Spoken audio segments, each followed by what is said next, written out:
Welcome back guys to the Pumpy Crypto Network. We've got something interesting to talk about, of course crypto related. First off, people ask me all the time, Pumpy, are we in a crypto bull market? And the simplest answer I can give you is yes.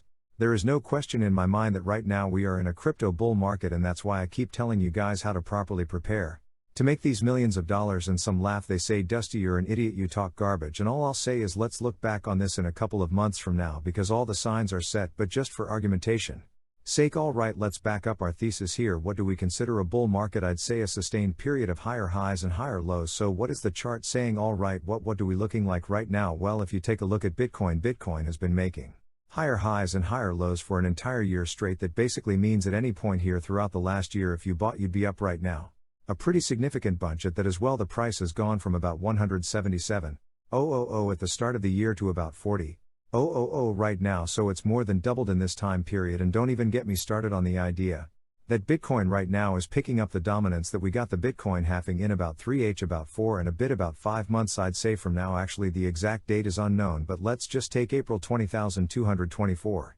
as a ballpark. And the reason it's not said, by the way, is because it's a specific block, but the timing on that can change. You can see right here, since the halving happens every 210,000 blocks, it'll happen once the block height reaches 840,000. Point being, however, that every single time it basically follows the same route where the price just goes up a lot as the scarcity effect kicks in. This is a chart of the Bitcoin price.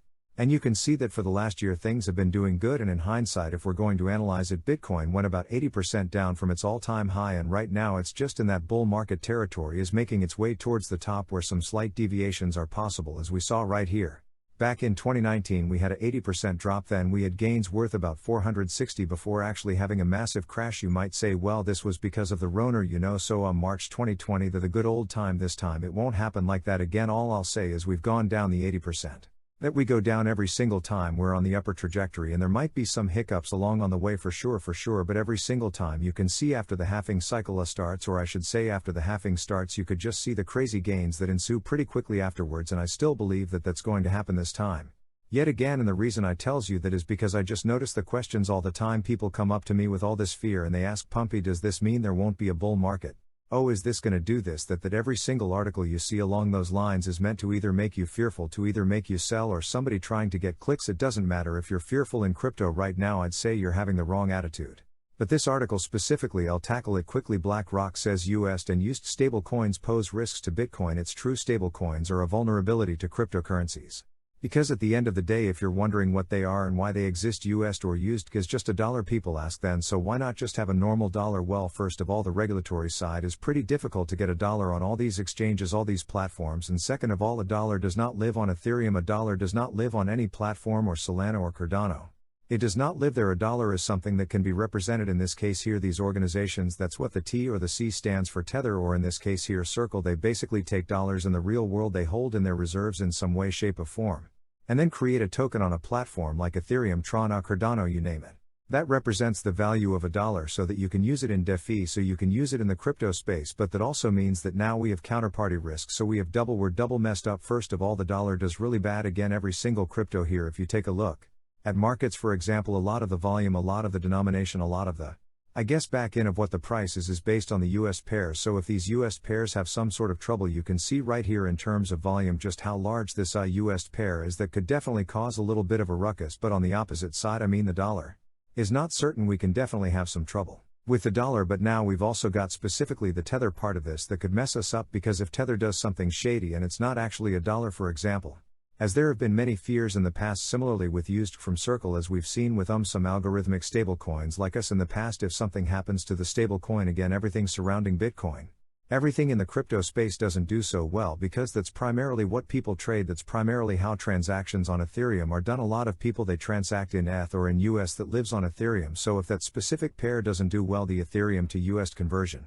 now, for example, all that volume falls flat, they go to used, for example. But because there's now a crazy arbitrage, just the entire crypto market just does weird things. So yes, it's the truth, even though your coins like Bitcoin, XRP, Ethereum in theory don't have that much inherent risk.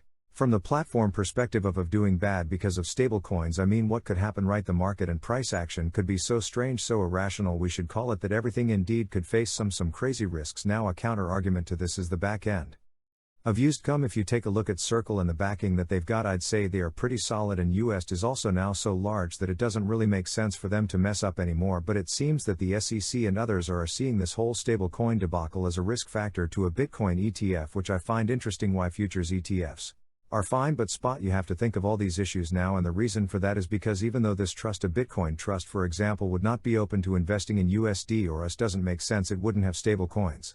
It does pose risks from, I guess, these counterparties, so in this case Tether or Circle, which is something they state somewhere down below here I believe. While the trust does not invest in stablecoins, it may nonetheless be exposed to the risks that stablecoins pose for the Bitcoin market and other digital asset markets. BlackRock said thereafter the company explains what a stablecoin is and that its market value may fluctuate, and again in the past stablecoin prices have impacted the price of Bitcoin, and so it's impossible to know all the risks about it.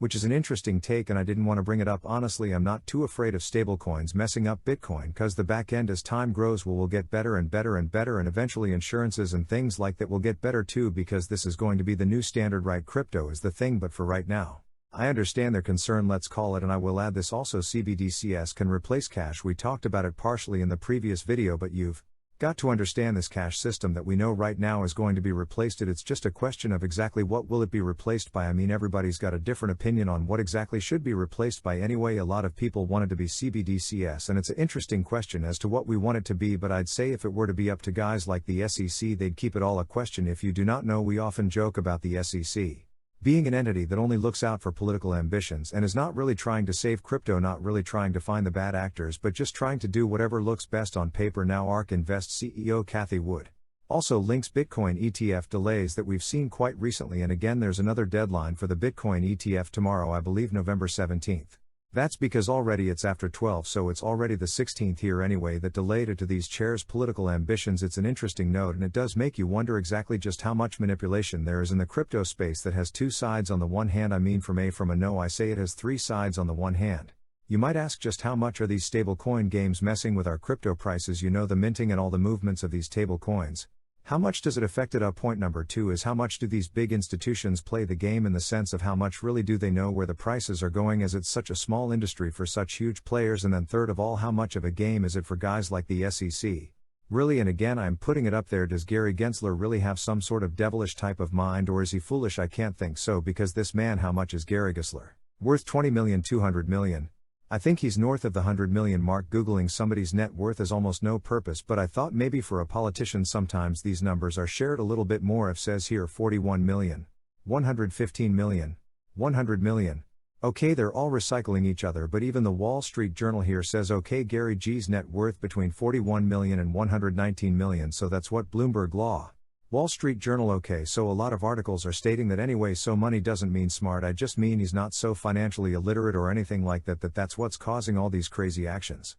No, it's very much deliberate, it's got a plan, and there's definitely some strings attached to, but we wonder sometimes what exactly is it? Is he just really kicking off on this? Is it really political? Because at some point this is another important thing to add, he's got the money, he doesn't probe, because like bribes and stuff like that, they can't bribe him with that much more that's going to change his life a lot. So, and he's on the older side. He's not old, I'm just saying he's on the older side, so perhaps right now all he's thinking of his legacy. What can he put on the map that's going to put his face on a lot of those walls forever, so that people remember his name, remember his tenure? But then on the opposite side I'm thinking, why would he care so much?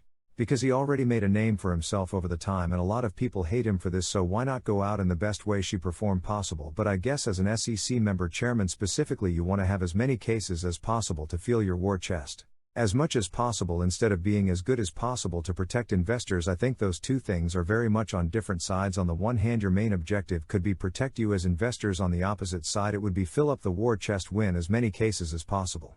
Because at the end of the day, on the one, you try to make as many laws go through as possible to protect people, and you go after as many potential frauds and fraudsters. On the other, you're going after as many people as you possibly can, regardless of whether or not the fraudsters, and you try to get no laws done so you can sue more people, because if people don't know, they can always be sued. All right, if you don't know what you're doing, at least nobody knows, you can always get a lawsuit. And yeah, hope you find my video is useful, hope you learned something new. I learn something new every single day, and I try to share whatever I'm facing, learning, thinking about, cause we've done extremely well in investing, and I think a lot of it is just not that hard if you've got the right people to talk to and the right person to point you in the right direction. I'm no genie, so I won't know the price of tomorrow, but we try to make the best of it, and at the end of the day we don't need excellency. We just need to do mother freaking well, we just need to do damn well, and I think we won't be perfect, that I'll tell you, but I think we're going to beat a lot of the competition and do extremely well. But yeah, see you guys later in another crypto video.